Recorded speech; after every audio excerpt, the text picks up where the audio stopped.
पीछे वाली वीडियो के अंदर हमने पूरा डिटेल में स्टडी किया है कि फाइनेंशियल मैनेजमेंट होता क्या है।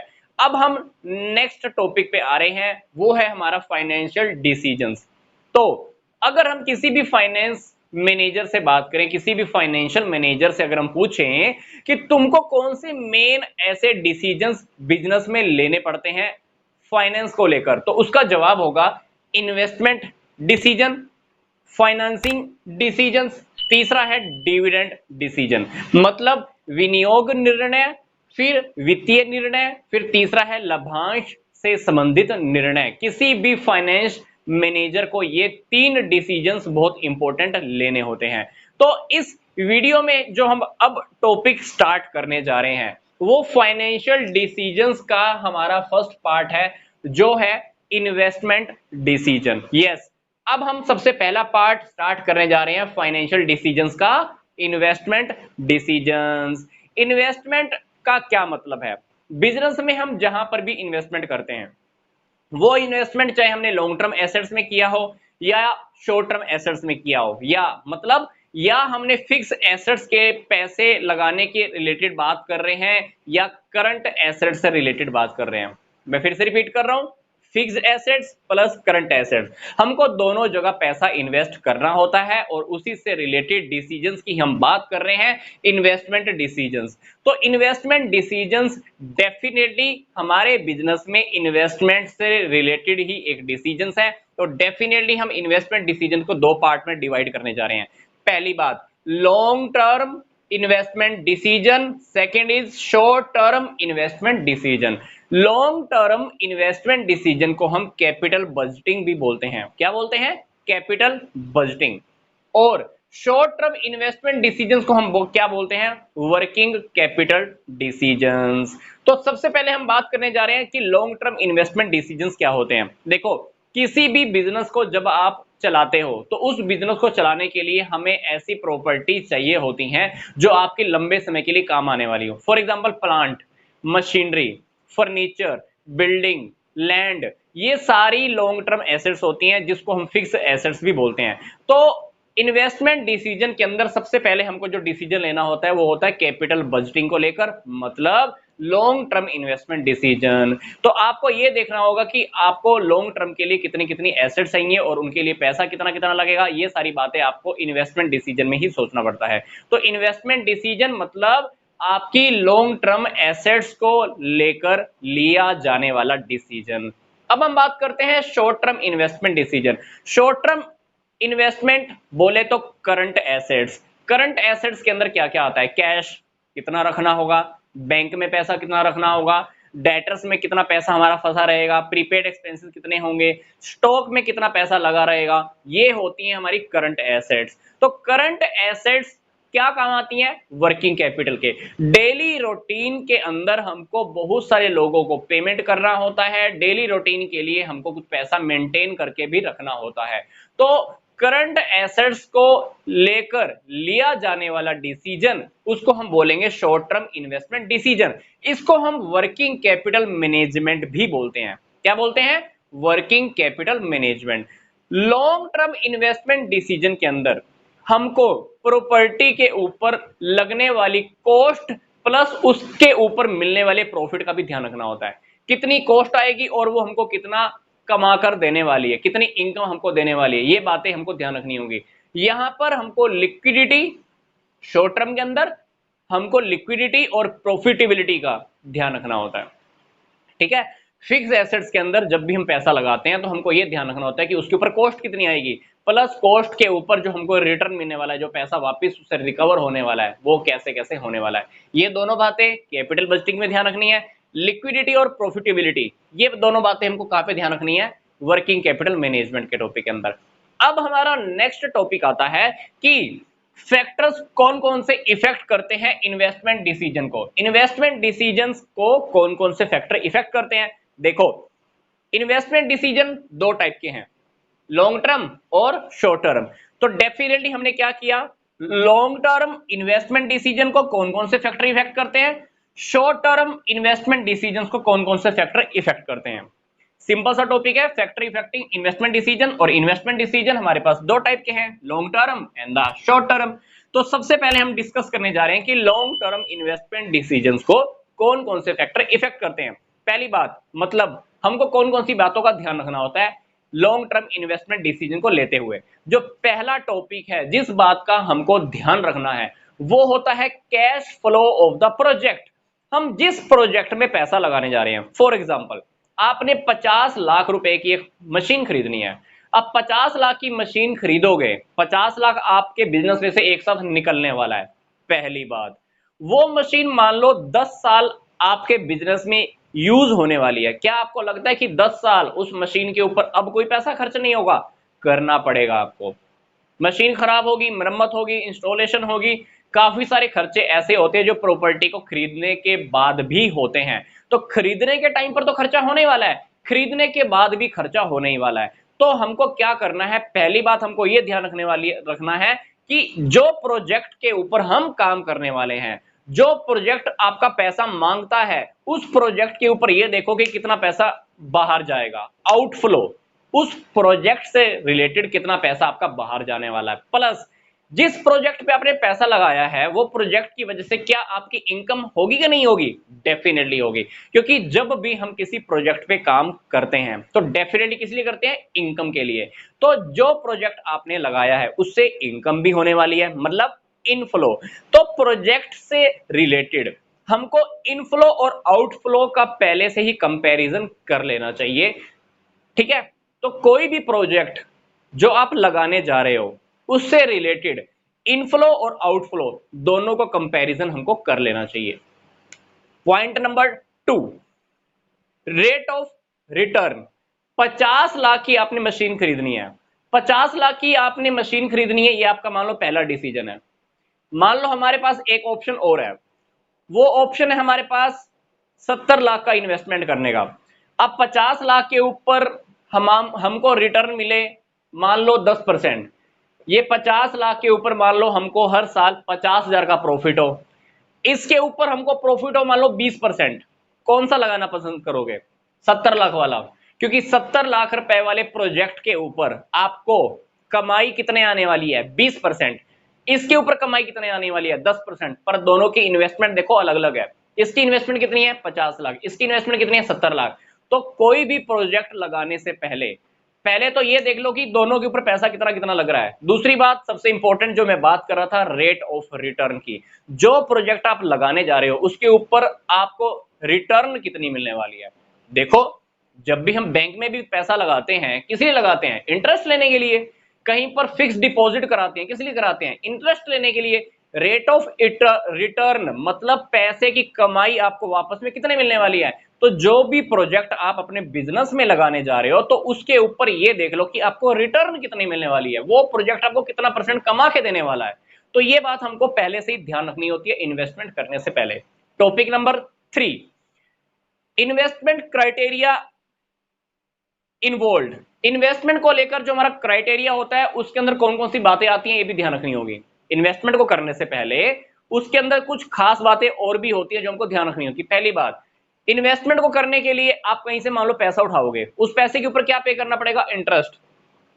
इनकम प्रोजेक्ट से कितनी आएगी, कितना पैसा इनफ्लो होगा, कितना आउटफ्लो होगा, मनी आपको कितनी चाहिए होगी, जिस प्रोजेक्ट पे आप काम करने जा रहे हो उसके लिए आपको कितना पैसे की जरूरत होगी। तो इन सारे डिसीजंस के बेस पर भी हम क्या कर सकते हैं? लॉन्ग टर्म इन्वेस्टमेंट का डिसीजन ले सकते हैं। तो लॉन्ग टर्म इन्वेस्टमेंट डिसीजंस को इफेक्ट करने वाले डेफिनेटली 3 फैक्टर्स अभी हमने स्टडी किए हैं। पहला, उस प्रोजेक्ट से कितना इनफ्लो होने वाला है, कितना आउटफ्लो होने वाला है, कितना पैसा आएगा, कितना पैसा जाएगा। दूसरी बात, कितने परसेंट की कमाई हमको होने वाली है उस प्रोजेक्ट से रिलेटेड, रेट ऑफ रिटर्न। तीसरी बात, कुछ क्राइटेरिया और भी होते हैं, फॉर एग्जांपल इंटरेस्ट से लेकर, फॉर एग्जांपल कितना पैसा उस प्रोजेक्ट के लिए चाहिए, कितना पैसा इनफ्लो होगा, आउटफ्लो होगा, कितनी इनकम हमको वहां से आने वाली है। तो ये सारे क्राइटेरियाज को देखने के बाद भी हमने क्या करना होता है? ये डिसीजन लेना होता है। तो ये हमारा टॉपिक कंप्लीट हुआ, लॉन्ग टर्म इन्वेस्टमेंट डिसीजंस को कौन कौन से फैक्टर इफेक्ट करते हैं। अब हम बात करने जा रहे हैं शॉर्ट टर्म इन्वेस्टमेंट डिसीजन को कौन कौन से फैक्टर इफेक्ट करते हैं। मैं आपको फिर से बता रहा हूं, इस टॉपिक को हम वर्किंग कैपिटल मैनेजमेंट का डिसीजन भी बोलते हैं। क्या बोलते हैं? Working capital management decisions. ठीक है, तो वर्किंग कैपिटल मैनेजमेंट डिसीजंस के अंदर क्या होता है, हमको वर्किंग कैपिटल डेली रूटीन के अंदर चाहिए होती है। मैं आपको एक एग्जांपल देता हूं। आपके पास 50,000 है, उस 50,000 से आपने स्टॉक खरीदा, स्टॉक आपके पास 2 महीने पड़ा रहा, वो स्टॉक आपने किसी को सेल किया, उसने भी आपको पैसा नहीं दिया, वो आपका डेटर बन गया। डेटर्स में पैसा कितने महीने फंसा रहा? मान लो 2 महीने। थोड़े टाइम के बाद उस डेटर्स ने आपको 1 महीने का बिल रिसीवेबल दे दिया, फिर आपका पैसा 1 महीने के लिए किस में फंसा रहा? बिल रिसीवेबल में। देखो ध्यान से, 2 महीना पैसा स्टॉक में फंसा रहा, 2 महीना पैसा हमारा डेटर्स में फंसा रहा, फिर वो पैसा कन्वर्ट हो गया बीआर में। अल्टीमेटली हमको कैश तो चाहिए उस टाइम पीरियड के लिए। ये जो 5 महीने जो हम कैश लेस हो गए हैं, इस 5 महीने के अंदर जो हमारे पास पैसे की कमी आ जाएगी, वो कहां से पूरी होगी? तो इस 5 महीने की वर्किंग को चलाने के लिए पैसा हमारे पास था, पर वो पैसा कहां पे कन्वर्ट हो गया? स्टॉक में, फिर डेटर्स में, फिर बिल रिसीवेबल में। ये 5 महीने हमारा पैसा ब्लॉक रहा है। इस 5 महीने की ब्लॉकेज को कवर करने के लिए, इस 5 महीने के अंदर काम चलाने के लिए हमको पैसे की रिक्वायरमेंट होती है, उसी को हम बोलते हैं वर्किंग कैपिटल। तो वर्किंग कैपिटल का मैनेजमेंट भी हमको सीखना होता है। जो वर्किंग कैपिटल का मैनेजमेंट होता है किसके अंदर आता है? शॉर्ट टर्म इन्वेस्टमेंट डिसीजन के अंदर, क्योंकि शॉर्ट टर्म इन्वेस्टमेंट होती है करंट एसेट्स को लेकर। तो करंट एसेट्स के अंदर हमको ये ध्यान में रखना होता है कि हमारा स्टॉक में पैसा कितना फंस जाता है, डेटर्स में पैसा कितना टाइम फंसा रहता है, बिल रिसीवेबल्स में कितना पैसा एवरेज फॉर्म में फंसा रहता है। तो उस टाइम पीरियड के लिए हमको डेफिनेटली बिजनेस को ऑपरेट करने के लिए पैसा चाहिए होता है, क्योंकि डेली रूटीन के अंदर आपको कुछ लोगों को खर्चे पे करने होते हैं, सैलरी देनी है, किसी को वेजेस देनी है, किसी को गाड़ी का किराया देना है। तो वो सारे खर्चे पे करने के लिए आपके पास पैसा तो होना चाहिए ना। तो उस पैसे की मैनेजमेंट हम कहां पे सीखते हैं? शॉर्ट टर्म इन्वेस्टमेंट डिसीजंस के अंडर में सीखते हैं। अब अगर आपके पास वर्किंग कैपिटल का पैसा ज्यादा पड़ा रहे, अगर वर्किंग कैपिटल का पैसा ज्यादा पड़ा रहे, तो बिजनेस में हमारी लिक्विडिटी ज्यादा होगी। डेफिनेटली आपके पास पैसा मतलब ज्यादा पड़ा हुआ है, पर बिजनेस के अंदर क्या होगा? हमारी प्रॉफिटेबिलिटी कम हो जाती है। कभी कभी बिजनेस में क्या होता है, हमारे पास पैसा बहुत ज्यादा पड़ा हुआ है, पैसा ज्यादा पड़ा होने से ठीक है, लिक्विडिटी है आपके पास, आप तुरंत किसी को पेमेंट कर सकते हो। कोई खड़े पैर पे आपसे पैसा मांगने आ गया, आप उसको भी पेमेंट कर सकते हो, पर आपके बिजनेस की प्रॉफिटेबिलिटी कम हो जाएगी। क्योंकि पैसा ज्यादा पड़ा होने का मतलब होता है कि आप उस पैसे को अच्छे से यूज नहीं कर पा रहे, मतलब उस पैसे के ऊपर जो प्रॉफिट आपको कमाना चाहिए था वो प्रॉफिट आपको नहीं हो पाएगा। तो मतलब अगर वर्किंग कैपिटल के अंदर लगा हुआ पैसा ज्यादा है, तो मतलब लिक्विडिटी तो ज्यादा है, लिक्विडिटी तो ज्यादा है पर प्रॉफिटेबिलिटी कम है। अगर इससे मैं अभी आपको अपोजिट सिचुएशन की ओर लेके जा रहा हूं, मान लो वर्किंग कैपिटल का पैसा कम है, वर्किंग कैपिटल का पैसा कम है, हमारे पास डेली रूटीन के खर्चे पे करने के लिए अगर पैसा कम रखा हुआ है, तो क्या होगा? तो मतलब हमारे पास बिजनेस में लिक्विडिटी नहीं है। अगर आपके पास बिजनेस में कोई खड़े पैर पे आ गया, भाई मेरे को सैलरी दे, वेजेस दे, क्या आप उसको पे कर पाओगे? नहीं कर पाओगे। तो वर्किंग कैपिटल के लिए अगर पैसा कम रखा हुआ है, डेली रूटीन के खर्चों को पे करने के लिए पैसा कम रखा हुआ है, डेली रूटीन के एक्सपेंसेस को फेस करने के लिए अगर हमारे पास पैसा कम रखा हुआ है, तो इसका मतलब है कि हमारे बिजनेस में लिक्विडिटी कम है। लिक्विडिटी कम है तो क्या होगा? हमको डेली रूटीन के खर्चे पे करने के अंदर, लोगों को सैलरी देने के अंदर, इंप्लॉइज को वेजेस पे करने के अंदर बहुत दिक्कत आने वाली है। तो शॉर्ट टर्म इन्वेस्टमेंट डिसीजन लेने से पहले हमको वर्किंग कैपिटल के जो आप डिसीजन लेते हो उसमें पहले आपको यह देख लेना है लिक्विडिटी और प्रॉफिटेबिलिटी। वर्किंग कैपिटल मैनेजमेंट इस तरह से होनी चाहिए कि हमारी लिक्विडिटी भी प्रॉपर बनी रहे और प्रॉफिटेबिलिटी भी पूरी बनी रहे। दोनों का सामंजस्य है, दोनों का कोऑर्डिनेशन इतना प्रॉपर अच्छे से तरीके से होना चाहिए कि हमारे पास पैसा ना तो ज्यादा पड़ा रहे ना कम पड़ा रहे। पैसा इतनी मात्रा में होना चाहिए कि आपका काम भी चलता रहे और आपके डेली रूटीन के खर्चे भी आप पे करते रहो। तो ये था हमारा सिंपल सा टॉपिक। मैं फिर से एक बारी पूरा रिकैप कर रहा हूं। क्या? Investment decision, long term investment decision and short term investment decision. फिर हमने पढ़े इसको कौन से फैक्टर इफेक्ट करते हैं? 3 फैक्टर्स।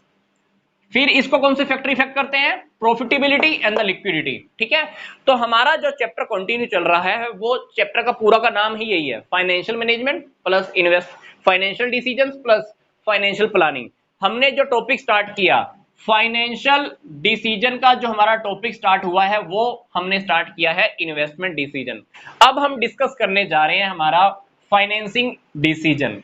फाइनेंस के डिसीजन को लेकर ये जो डिसीजन होता है हम लेते क्यों हैं? देखो, बिजनेस में हमको जरूरत होती है फाइनेंस की। अब फाइनेंस की जरूरत को पता करने के बाद हम ये देखते हैं कि लॉन्ग टर्म रिसोर्सेज से कितना कितना पैसा आएगा। तो लॉन्ग टर्म रिसोर्सेज से कितना कितना पैसा आएगा, ये जब हम डिसीजन ले रहे होते हैं तो उसी को हम बोलते हैं फाइनेंसिंग डिसीजन। तो फाइनेंसिंग डिसीजन मतलब लॉन्ग टर्म रिसोर्सेज से लेकर डिसीजन। अब लॉन्ग टर्म रिसोर्सेज मतलब ऐसे रिसोर्सेज जहां से हमें काफी लंबे समय के लिए पैसा मिल सकता है। वो कौन से रिसोर्सेज हैं? Equity share capital, preference share capital, debentures, long term loan. अब होता क्या है, इक्विटी शेयर्स के ऊपर हमको डिविडेंड पे करना होता है, प्रेफरेंस शेयर वालों को भी डिविडेंड पे करना होता है पर फिक्स परसेंटेज के हिसाब से। डिबेंचर्स पे हमको इंटरेस्ट पे करना होता है हर हालत के अंदर, कंपनी को प्रॉफिट होगा या नहीं होगा, हमको हर हालत में डिबेंचर्स पे और लॉन्ग टर्म लोन्स के ऊपर इंटरेस्ट पे करना होता है। तो कोई भी डिसीजन जो आप फाइनेंस को लेने जा रहे हो तो उससे पहले हमको देख लेना चाहिए कि हमने इक्विटी शेयर होल्डर्स को क्या पे करना है, प्रेफरेंस शेयर होल्डर्स को क्या पे करना है और डिबेंचर्स को जो पे करना है इंटरेस्ट हर हालत में, उन सारी बातों का हमको पहले से ही ध्यान रख लेना चाहिए। तो ये सारी बातें तो होती ही हैं कि ये जो इनको डिविडेंड देना है प्लस इनको इंटरेस्ट देना है, पर इसके अलावा और भी काफी सारे फैक्टर्स होते हैं जो फाइनेंस के डिसीजन को इफेक्ट करते हैं। तो वो कौन से फैक्टर्स हैं जो फाइनेंस के डिसीजन को इफेक्ट करते हैं? तो अब हम वो उसको थोड़ा सा डिटेल में आगे स्टडी कर लेते हैं। पहला है कैश फ्लो। अगर हमारे बिजनेस के अंदर कैश का फ्लो काफी ज्यादा अच्छा है, मतलब हमारे पास हमने जो प्रोजेक्ट लगाया उस प्रोजेक्ट के ऊपर अगर हमको पैसा कंटिन्यू मिल रहा है वापिस, अगर हमारे पास पैसा हमको कंटिन्यू वापस मिल रहा है, पैसा इनफ्लो हो रहा है, इनकम हमको रेगुलर मिल रही है, तो इसका मतलब है कि आप किसी को भी इंटरेस्ट की पेमेंट अच्छे से पे कर पाओगे, टाइम से आप किसी को भी इंटरेस्ट की पेमेंट कर सकते हो। अगर कैश का फ्लो हमारे पास अच्छा हो रहा है, इसका मतलब है कि हम डिबेंचर्स या लॉन्ग टर्म लोन्स इनके थ्रू पैसे की अरेंजमेंट कर सकते हैं। फिर से रिपीट कर रहा हूं, अगर पैसे का फ्लो हमारे पास अच्छा आ रहा है तो डिबेंचर्स और लॉन्ग टर्म लोन्स आपके लिए सूट करेंगे, आपको सूट करेंगे, आप इनसे पैसा लेकर इनको टाइम से पेमेंट इजीली कर पाओगे। क्यों कर पाओगे पैसे की पेमेंट इजीली? क्योंकि हमको रेगुलर इनकम हो रही है। दूसरी बात है कॉस्ट। कॉस्ट का हमको ध्यान रखना होता है, क्योंकि अगर इनको इशू करते हुए किसी के ऊपर खर्चा बहुत ज्यादा आ रहा है तो हमको उन खर्चों का ध्यान रखना है। कभी कभी क्या होता है कि इक्विटी शेयर्स को इशू करने के ऊपर एक्सपेंस जो बहुत ज्यादा आ रहा है, लागतें ज्यादा आ रही हैं, तो हमको क्या करना है, सिंपल सा तरीका फॉलो करना है, डिबेंचर से पैसा ले लो भाई। अगर डिबेंचर्स को इशू करने पर ज्यादा पंगा आ रहा है, ज्यादा प्रॉब्लम आ रही है, खर्चा बहुत ज्यादा पड़ रहा है, तो इक्विटी या प्रेफरेंस शेयर होल्डर का फंडा सोल्व हो जाएगा आपका, है ना। बैंक से लोन ले सकते हैं आप थोड़ी सी फॉर्मेलिटीज पूरी करके। तो कॉस्ट मतलब लागतों का भी हमको ध्यान रखना है कि किसी भी रिसोर्स से हम पैसा लेने के टाइम पर उसके ऊपर किसके ऊपर कितनी कितनी कॉस्ट आ रही है, तो कॉस्ट का अपने को बहुत खास तौर पे ध्यान रखना होता है। अगला है रिस्क। अगर बिजनेस में रिस्क बहुत ज्यादा है तो इसका मतलब है कि हो सकता है कि आप टाइम पर लोगों को इंटरेस्ट की पेमेंट ना कर पाओ, तो इस केस में डिबेंचर्स या लॉन्ग टर्म लोन्स से पैसा लेना आपके लिए खतरनाक साबित हो सकता है। तो अगर रिस्क ज्यादा है तो डिबेंचर्स को अवॉइड करो, लॉन्ग टर्म लोन्स को भी अवॉइड करो, इनको आप इशू करो ही मत, ठीक है, रिस्क ज्यादा होने की केस में। नेक्स्ट है हमारा कंट्रोल। कंट्रोल मतलब नियंत्रण। अगर आप चाहते हो आपकी कंपनी के ऊपर ज्यादा लोगों का कंट्रोल ना हो, आपकी कंपनी के ज्यादा मालिक ना बने, तो इक्विटी शेयर होल्डर्स को जितने हैं उतना ही मेंटेन रखो, क्योंकि अगर आप इक्विटी शेयर और इशू कर देते हो तो क्या होगा, कंपनी के मालिकाना हक रखने वाले लोग और ज्यादा बढ़ जाएंगे।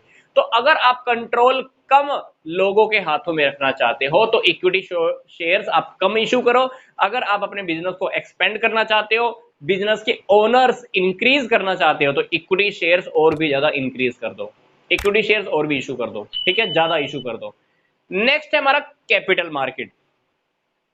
फाइनेंस का डिसीजन लेने से पहले हमको कैपिटल मार्केट में क्या ट्रेंड चल रहा है उसका भी ध्यान रखना चाहिए। लोग क्या खरीदना पसंद कर रहे हैं, equity shares, preference share, debentures, लोग क्या लेना पसंद कर रहे हैं, ये या ये। तो कैपिटल मार्केट को ध्यान में रखकर हमको वही इशू करना चाहिए। नेक्स्ट है हमारा रिटर्न ऑन इन्वेस्टमेंट। अगर हमारा रिटर्न के ऊपर इन्वेस्टमेंट ज्यादा आ रहा है, इसका मतलब है कि हम लोगों को टाइम पर इंटरेस्ट की पेमेंट कर पाएंगे। अगर आप टाइम पर इंटरेस्ट की पेमेंट कर दोगे तो डेफिनेटली आप डिबेंचर से पैसा लेकर उसके ऊपर बेनिफिट ले लो। तो रिटर्न ऑन इन्वेस्टमेंट का भी ध्यान रखना है। आपने जो इन्वेस्टमेंट करनी है तो उसके ऊपर रिटर्न आपको कितनी मिलने वाली है, आपको जितना पैसा लगाना है उसके ऊपर आपकी कमाई कितने होने वाली है उसका भी आप ध्यान रख लो। सातवां पॉइंट, टैक्स। टैक्स का भी अपने को ध्यान रखना होता है। कोई भी फाइनेंस का डिसीजन लेने से पहले टैक्स का ध्यान रखना है, क्योंकि अगर टैक्स की रेट ज्यादा है, टैक्स की रेट ज्यादा है तो डिबेंचर्स इशू करके उसके ऊपर आप फायदा ले सकते हो। नेक्स्ट है हमारा फ्लेक्सिबिलिटी। फ्लेक्सिबिलिटी का मतलब है हिंदी में लोचशीलता। लोचशीलता जैसे अलास्टिक होती है, अलास्टिक को आप कभी भी खींच सकते हो, वैसे ही फ्लेक्सिबिलिटी का मतलब है कि अगर आपको कभी खड़े पैर पर प्रेफरेंस शेयर होल्डर्स का या डिबेंचर्स का अगर पैसा वापस करना पड़ गया तो क्या आप कर दोगे क्या? तो फ्लेक्सिबिलिटी को अपने को ध्यान रखना है कि हमारे बिजनेस में कैपिटल रिटर्न करने को लेकर डिबेंचर्स होल्डर की प्लस प्रेफरेंस शेयर होल्डर की अगर आपको मनी रिटर्न करनी पड़ गई तो क्या आप उसको रिटर्न कर पाओगे? अगर आपके बिजनेस में फ्लेक्सिबिलिटी है तो आप उसी के अकॉर्डिंग काम कीजिए। नेक्स्ट हमारा आता है रेगुलेटरी फ्रेमवर्क। कभी कभी हमको जो वैधानिक कानूनी कार्रवाइयां होती हैं उनके अकॉर्डिंग भी चलना पड़ता है, क्योंकि कानून के अकॉर्डिंग भी कुछ स्टैंडर्ड हमारे बिजनेस में फिक्स किए हुए होते हैं। जैसे बैंकिंग कंपनीज जो भी हैं वो इक्विटी शेयर ही इशू कर सकती हैं। क्या बैंकिंग कंपनीज सिर्फ इक्विटी शेयर ही इशू कर सकती हैं? बाकी की कुछ कंपनियों के लिए, जैसे मान लो मैं कह दूं कि डेट इक्विटी रेशो, समता ऋण अनुपात फिक्स किया हुआ है, जैसे 2:1, 4:1, 6:1, तो ये वाली बातें भी अपने को ध्यान रखनी है कि हमारे पास इक्विटी डिबेंचर से 2 गुने होने चाहिए या डिबेंचर इक्विटी से 2 गुने होने चाहिए। वट एवर जो भी रेशो सेबी की गाइडलाइंस के according, security and exchange board of India के अकॉर्डिंग जो भी फिक्स होती हैं, वो जितनी भी रूल्स एंड रेगुलेशंस हैं सेबी की, वो भी हमको फॉलो करनी चाहिए। तो इन सेबी की गाइडलाइंस के अकॉर्डिंग भी हमको फाइनेंस का डिसीजन लेने से पहले इन बातों का भी ध्यान रखना होता है। तो फाइनेंस का डिसीजन डेफिनेटली हमारे लॉन्ग टर्म रिसोर्सेज से आने वाले पैसे को लेकर डिसीजन है। वो पैसा इक्विटी शेयर से, प्रेफरेंस शेयर से, डिवेंचर से, लॉन्ग टर्म लोन से, इसके अलावा काफी सारे फैक्टर और भी होते हैं जो हमारे फाइनेंस के डिसीजंस को इफेक्ट करते हैं। तो हम अब बात करने जा रहे हैं डिविडेंड डिसीजंस क्या होते हैं। डिविडेंड डिसीजन को हम बोलते हैं disposal of the surplus decision. Dividend decision को हिंदी में हम बोलते हैं लाभांश निर्णय। लाभांश मतलब बिजनेस में जितनी भी एक्टिविटीज होती हैं उन एक्टिविटीज को करने का जो हमारा टारगेट होता है वो होता है प्रॉफिट कमाना। तो जब भी प्रॉफिट होता है तो प्रॉफिट किसके लिए कमाती है कंपनी? शेयर होल्डर्स के लिए या अपने पास रिटेन करने के लिए, बचा के रखने के लिए। तो जब भी बिजनेस में प्रॉफिट होता है तो हमको एक डिसीजन लेना होता है कि उस प्रॉफिट में से कितना प्रॉफिट हम शेयर होल्डर्स में डिवाइड कर दें और कितना प्रॉफिट हम अपने पास बचा के रख लें। अगर हम शेयर होल्डर्स को डिवाइड कर देते हैं पूरा का पूरा तो फर्म के पास, कंपनी के पास कुछ भी बचकर नहीं रहने वाला, और अगर हमको फ्यूचर में कुछ बेनिफिट लेना हो तो हम उस बेनिफिट को नहीं ले पाएंगे। अगर हम सारा का सारा प्रॉफिट रोक कर रख ले, शेयर होल्डर्स को ना दें, तो शेयर होल्डर क्या हो जाएंगे? असंतुष्ट हो जाएंगे और हमारी कंपनी के शेयर्स को हो सकता है कि वो सेल कर दें। हमको हो सकता है कि जो हमने सारा प्रॉफिट रोक के रखा उससे हम फ्यूचर में आने वाली किसी अपॉर्चुनिटी का, अवसर का फायदा तो ले लें, पर शेयर होल्डर्स को अगर हमने 1 रुपया भी नहीं दिया तो शेयर मार्केट के अंदर हमारे शेयर की वैल्यू गिर जाएगी, क्योंकि शेयर मार्केट में हर किसी को लगेगा कि ये कंपनी तो प्रॉफिट डिवाइड करती ही नहीं है, शेयर होल्डर्स को देती ही नहीं है। तो जब भी कंपनी में प्रॉफिट होते हैं तो हमको एक ऐसा संतुलन, एक ऐसा बैलेंस बना के रखना होता है कि शेयर होल्डर्स में भी डिवाइड हो जाए और प्रॉफिट का कुछ हिस्सा हम अपने पास बचा के रख ले। उसको जो हिस्सा हम अपने पास बचा के रखते हैं उसको हम बोलते हैं रिटेन्ड अर्निंग। क्या बोलते हैं? Retained earning. तो मैनेजमेंट को इस बात का ध्यान रखना होता है कि हम शेयर होल्डर्स को सेटिस्फाई रखें और फ्यूचर में आने वाले बेनिफिट का फायदा उठाने के लिए आज ही प्रॉफिट का कुछ हिस्सा बचा कर रख लें। तो इसीलिए हम इस डिसीजन को बोलते हैं डिविडेंड डिसीजन। डिविडेंड डिसीजन क्यों बोलते हैं? क्योंकि हमने एक बहुत इंपॉर्टेंट डिसीजन लेना होता है कि कितना प्रॉफिट बांट दे और कितना प्रॉफिट हम अपने पास रोक कर रखें। ठीक है, अब बात आती है कि डिविडेंड डिसीजंस को कौन कौन से फैक्टर इफेक्ट करते हैं। Factor number 1, earning. अगर हमारी अर्निंग काफी अच्छी हो रही है तो हम क्या करेंगे? डिविडेंड इजीली डिवाइड कर सकते हैं। Topic number 2, stability of earning. अगर हमारा प्रॉफिट कमाने की क्षमता हर बार स्थिर है, हर बार हम रेगुलर प्रॉफिट अर्न करते हैं, तो ऐसी कंपनीज प्रॉफिट्स में से शेयर होल्डर्स को डिविडेंड देना पसंद करती हैं, हर बार रेगुलर डिविडेंड देना पसंद करती हैं। तीसरी बात, डिविडेंड स्टेबिलिटी। डिविडेंड स्टेबिलिटी का मतलब है आपने जो डिविडेंड देना स्टार्ट किया है, लाभों में हिस्सा देना स्टार्ट किया है, वो आपको हर बार स्थिर बना के रखना है। पर स्थिर बनाकर के रखने का मतलब, स्थिर बना के रखने का मतलब ये नहीं है कि आपने मान लो एक बार अगर 10,000 का प्रॉफिट डिवाइड किया तो अगली बार भी 10,000 ही बांटना है। आप 10,000 तो बांट ही सकते हो पर 10,000 से ज्यादा भी बांट सकते हो। मतलब हमारा जो डिविडेंड बांटने का जो तरीका है वो 10,000 रुपए से कम नहीं होना चाहिए। अपने को स्टेबिलिटी रखनी है, स्थिरता रखनी है, क्योंकि जो भी कंपनी अपने डिविडेंड के अंदर स्टेबिलिटी रखती है, प्रॉफिट या तो स्थिर बना कर रखती है या इससे ऊपर बांटती है, उस कंपनी की गुडविल हमेशा ज्यादा अच्छी होती है। तो अपने को डिविडेंड के अंदर स्टेबिलिटी भी रखनी होती है, तो ये वाला फैक्टर भी बहुत इफेक्ट करता है। अगली बात है ग्रोथ अपॉर्चुनिटीज। अगर कंपनी के पास भविष्य में ग्रोथ करने के अवसर हैं तो हम क्या करेंगे? डिविडेंड को डिवाइड करने की बजाय, शेयर होल्डर्स को बांटने की बजाय अभी डिविडेंड्स को हम अपने पास रोक कर रखेंगे, क्योंकि उस पैसे से, उस प्रॉफिट से हम फ्यूचर में कोई और प्रॉपर्टी या और कहीं पर बेनिफिट ले सकते हैं। मतलब अगर आपको ग्रोथ का लग रहा है ऑप्शन कि आपका फ्यूचर में ग्रोथ होने वाला है, तो आप डिविडेंड मत बांटो, अपने पास रोके रख लो। अगला पॉइंट, कैश फ्लो पोजीशन। देखो, जब भी हम डिविडेंड डिवाइड करते हैं, शेयर होल्डर्स को बांटते हैं, तो क्या होता है? कैश का फ्लो होता है, आउटफ्लो होता है, बहुत सारा पैसा, प्रॉफिट का हिस्सा बाहर जाता है। तो अगर आपके पास कैश का फ्लो बहुत अच्छा है, अगर हमारे पास रेगुलर कैश आता है, तो डिविडेंड बांटना बहुत अच्छा है। अदरवाइज कैश फ्लो अगर हमारे पास नहीं हो रहा है, पैसा हमारे पास नहीं है, तो आप डिविडेंड को रोक के रखो और कहीं इन्वेस्ट करो, उस पैसे के ऊपर भी और प्रॉफिट अर्न करो, देन आप शेयर होल्डर्स को डिविडेंड डिवाइड कर दो। तो कैश फ्लो की पोजीशन भी आपको अपने बिजनेस में देखनी होती है। अगला जो फैक्टर है, शेयर होल्डर प्रेफरेंस।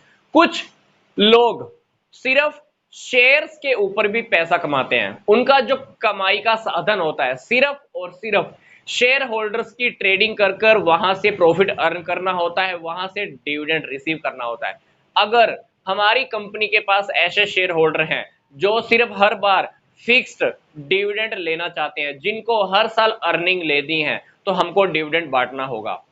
अदरवाइज अगर आपके पास रेगुलर डिविडेंड लेने वाले शेयर होल्डर नहीं हैं, तो आप प्रॉफिट को अपने पास बचाकर रखने का भी ऑप्शन सिलेक्ट कर सकते हो। नेक्स्ट ऑप्शन, टैक्स की पॉलिसी। टैक्स की पॉलिसी को भी ध्यान रखना होता है, पर मैं आजकल आपको बताता हूं, आजकल डिविडेंड के ऊपर टैक्स नहीं लगता है। तो डिविडेंड शेयर होल्डर के हाथों में जब जाते हैं तो उसके ऊपर क्या टैक्स नहीं लगता है। इसलिए आजकल जितने भी शेयर होल्डर्स हैं वो मैक्सिमम डिविडेंड लेना पसंद करते हैं। अगली बात, stock market reaction. Stock market की एक बहुत अच्छी रिएक्शन होती है डिविडेंड को पे करने के ऊपर। अगर हमने डिविडेंड पे किया तो स्टॉक मार्केट के अंदर हमारे शेयर्स की वैल्यू बढ़ सकती है। अगर हमने डिविडेंड नहीं डिवाइड किया, डिविडेंड शेयर होल्डर को नहीं दिया, तो हर किसी के मन में क्या आएगा? ये कंपनी डिविडेंड देती ही नहीं है, तो हो सकता है कि हमारे शेयर्स की वैल्यू टूट जाए, शेयर्स हमारे गिर जाएं। Next point, access to the capital market. अगर आप कैपिटल मार्केट से लोन लेना चाहते हो तो कैपिटल मार्केट को हमें ये शो करना पड़ता है कि हम डिविडेंड हर साल पे करते हैं, डिविडेंड पे करने की पोजीशन में है। फॉर एग्जांपल मान लीजिए आप बैंक में गए, बैंक वालों को ये पता चल जाए कि ये बंदा टाइम से पैसे देता नहीं है, रिटर्न ही नहीं करता, तो क्या बैंक वाले आपको लोन देंगे? बिल्कुल भी नहीं देंगे। इसी तरह से कंपनी अगर डिविडेंड बांटती ही नहीं है तो बैंक वालों को क्या लगेगा, लोन देने वालों को क्या लगेगा कि इस कंपनी की पोजीशन अच्छी नहीं है इसलिए डिविडेंड नहीं देती है। अगर आप डिविडेंड नहीं दोगे तो क्या बैंक वाले या कोई लोन देने वाला आपको लोन देगा? बिल्कुल भी नहीं देगा। तो इसीलिए अगर आप कैपिटल मार्केट को एक्सेस करना चाहते हो, लोन लेना चाहते हो, तो आपको हर साल डिविडेंड डिवाइड कर देना चाहिए, बांटना चाहिए, क्योंकि इससे आपकी गुडविल अच्छी होती है। लोगों की नजरों में आपकी गुडविल अच्छी होगी, उनको यही लगेगा कि आप डिविडेंड बांट देते हो, आपकी प्रॉफिट पे करने की क्षमता अच्छी है, कैश पे करने की क्षमता अच्छी है, तो डेफिनेटली वो लोग आपको लोन इजीली प्रोवाइड करा देते हैं। नेक्स्ट पॉइंट है हमारा लीगल प्रोविजंस। कंपनीज लॉ के अकॉर्डिंग या सेबी की गाइडलाइंस के अकॉर्डिंग कुछ लीगल प्रोविजंस भी होते हैं, उन लीगल प्रोविजंस को फॉलो करते हुए भी हमको डिविडेंड को पे करना होता है। डिविडेंड को पे करने से पहले कुछ डेप्रिसिएशन या कुछ चीजें ऐसी होती है जो हमको घटानी होती है, लेस करनी होती है प्रॉफिट में से, वो सारी जो भी रेगुलेशंस हैं, जो भी नियम है, वो हमको फॉलो करने होते हैं। तो लीगल प्रोविजंस का पालन करना भी हमको जरूरी है। किस टॉपिक में? डिविडेंड डिसीजन लेते हुए। मतलब डिविडेंड डिसीजन लेते हुए जो भी कानूनी कार्रवाई है, कानूनी जो भी प्रोविजन है, उन प्रोविजंस को भी हमको फॉलो करना होता है। नेक्स्ट है हमारा कॉन्ट्रेक्चुअल प्रोविजन। कॉन्ट्रेक्चुअल प्रोविजन का क्या मतलब है कि कभी कभी मान लो हमने किसी से लोन लिया, लोन पे पैसा लिया, तो जो भी पर्सन आपको लोन देने वाला है, जो भी आपका ऋणदाता है, वो आपको डिविडेंड डिवाइड करने के ऊपर रोक लगा सकता है, क्योंकि जब भी हम किसी से लोन लेते हैं तो हमारी कुछ ना कुछ पावर उस सामने वाले के हाथ में चली जाती है। अब लोन लेने वाला, जिस पर्सन ने आपको लोन दिया है, वो क्या चाहेगा कि पहले आप उसको इंटरेस्ट पे करो, उसके बाद प्रॉफिट में से आपको डिविडेंड डिवाइड करना है। तो अगर आपने किसी से लोन लिया है तो आपकी सबसे पहले रिस्पॉन्सिबिलिटी बनेगी कि उस लोन के ऊपर आप इंटरेस्ट पे करो। अगर आपने इंटरेस्ट पे ही नहीं किया तो वो पर्सन सामने वाला आपको क्या लगता है कि डिविडेंड पे करने देगा? नहीं पे करने देगा। तो हमको ये बातें भी थोड़ी ध्यान में रखनी होती है कि अगर आपने लोन पे पैसा लिया है, बैंक से लोन लिया है या डिबेंचर से लोन लिया है, तो आपका जो डिबेंचर होल्डर है या बैंक लोन देने वाला जो भी आपको पर्सन है, वो आपको डिविडेंड डिवाइड करने के ऊपर आपके सामने रोक लगा सकता है और आप डिविडेंड डिवाइड नहीं कर पाओगे, प्रतिबंध लग सकता है। ठीक है, तो ये छोटी छोटी बातें हैं जो हमने इस वीडियो में सीखी है कि डिविडेंड डिसीजन क्या होता है और कौन कौन से फैक्टर्स हमको इफेक्ट करते हैं डिविडेंड डिसीजन के ऊपर। तो नेक्स्ट वीडियो के अंदर डेफिनेटली हम लास्ट टॉपिक इस चैप्टर का स्टडी करने जा रहे हैं, फाइनेंशियल प्लानिंग क्या होती है। बहुत ही इंपॉर्टेंट टॉपिक है, तो मिलते हैं जल्दी से नेक्स्ट वीडियो में।